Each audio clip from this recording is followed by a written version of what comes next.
From the moment we start school, we're told perfect grades lead to success. Study hard, get straight A's, and life will reward you. But what if that A actually stands for average when it comes to real wealth? For example, let's compare two students. One followed the school system, the other mastered the real world. First, meet Alex. If you looked up perfect student in the dictionary, you'd see his photo. 4.0 GPA, flawless attendance, captain of the debate team. He was a master of the game.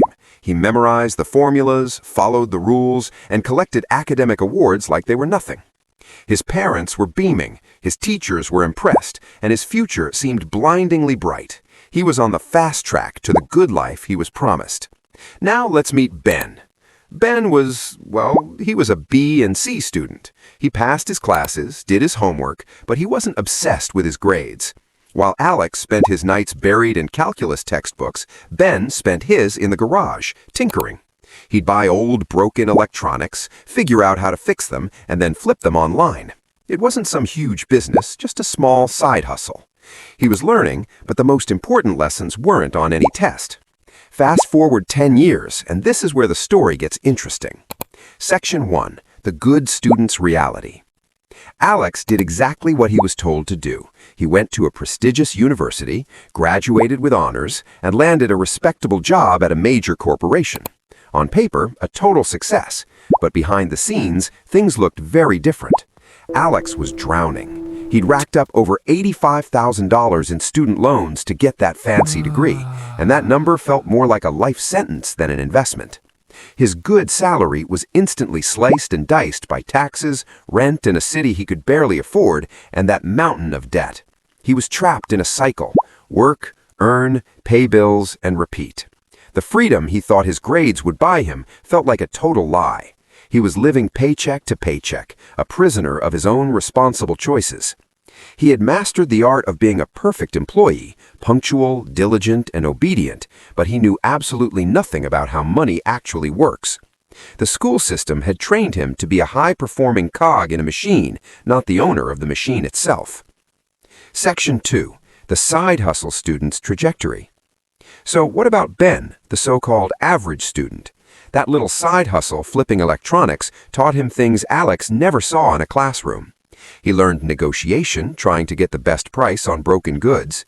He learned marketing to make his online listings stand out. He learned customer service, budgeting, and most importantly, he learned that failure wasn't a final grade, it was just feedback.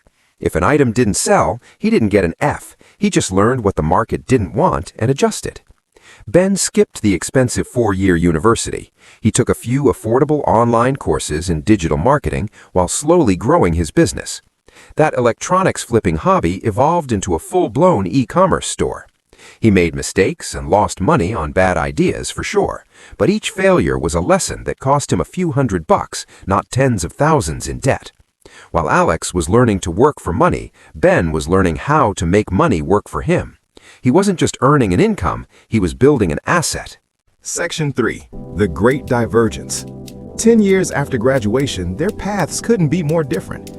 Alex is still at his corporate job. He's gotten a few promotions, sure, but his raises have barely kept up with inflation.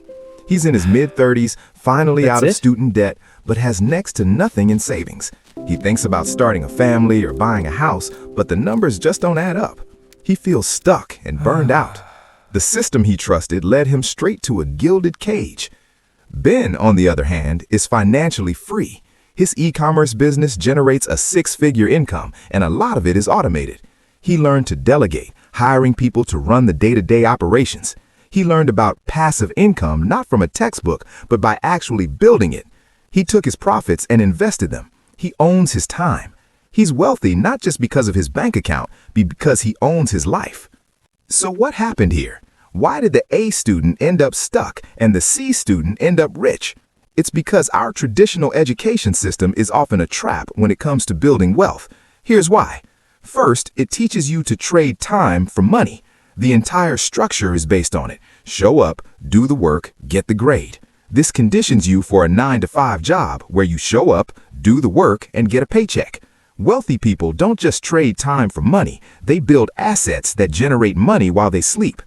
Second, it demonizes risk and failure.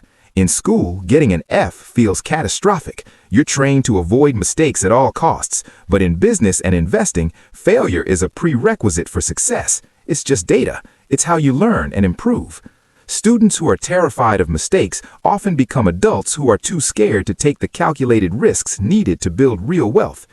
Third, it largely ignores financial literacy. A recent study by the TIAA Institute and GFELC found that Gen Z averaged only 38% correct on a basic personal finance test, the lowest of any generation. We're taught complex history and science, but not the difference between an asset and a liability, not how compound interest works.